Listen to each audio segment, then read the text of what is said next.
Yeah. So it's a That big brings me topic. to the second question of what does wellness mean to you? Do you have more to go into on that? Yeah, sure. What does wellness mean to me? So my first answer is my personal health. And the foundation of that is diet, exercise, and sleep. And when I work with people who are not feeling well, I'm like, okay, those are the first things to investigate. What kind of things are you eating? Are you exercising well? And what's your sleep like? And oh man, sleep is uh, such a problematic issue for a lot of people. Mhm. And I've had some struggles with different kinds of, not quite insomnia, but struggles with sleep. So, those three things, if you're doing those well, it's amazing how much they set everything else up, kind of like the foundational layer. And then on top of that, there's so much more. There's like relationships are a big part of our personal health. And the big Harvard longitudinal study of happiness was like relationships are the most important thing. Right. Um, so for me, that's a big part of health. And then, how do we have healthy relationships? That's a whole giant topic in itself. Um, a Excuse me. big part of that is our personal mindset. Mhm. I see with the different people that I work with, it's so key.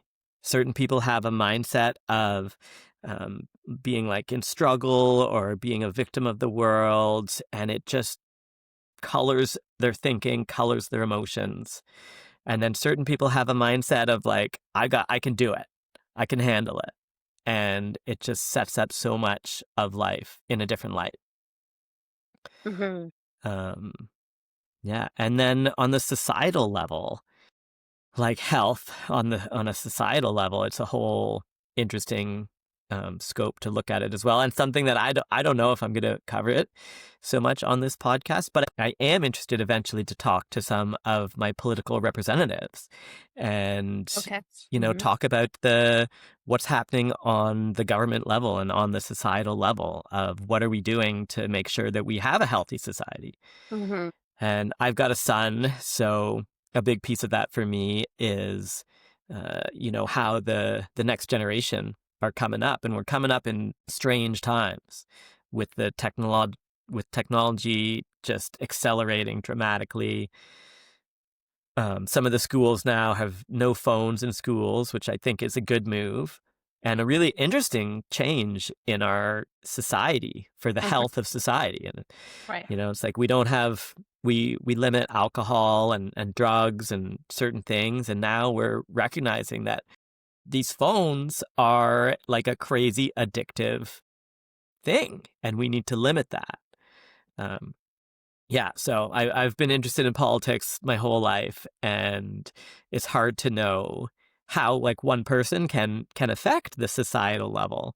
Mhm. So maybe that's another little aspect of this podcast of being able to investigate those topics at a different level and talk with the people that are really involved in the societal health. Yeah. So that's kind of how I think of health, going from the personal level to the relationship level to the societal level. Oh, I love that. I love that it starts out kind of like you've got a little base foundation where it feels like if those any of those kind of first base layers are kind of a bit rocked, everything else kind of is going to swing a little bit and it'll be a little less stable. Whereas if you've got this like sort of base foundation, you feel a lot more secure, maybe you feel a lot more just like relaxed, maybe. And then not to say that you don't feel like that things can be challenging or difficult, but you have such a more like stable foundation to come from where it's like it doesn't rock everything so much. You can just kind of do little tidbits and like, oh, bounce back, or do a little of this, bounce back. Like you can step into these like relational things with a lot more ease if you feel like really grounded and like taking care of yourself. And like you Totally. said, then moving up into like societal after you feel a little bit more connected relationally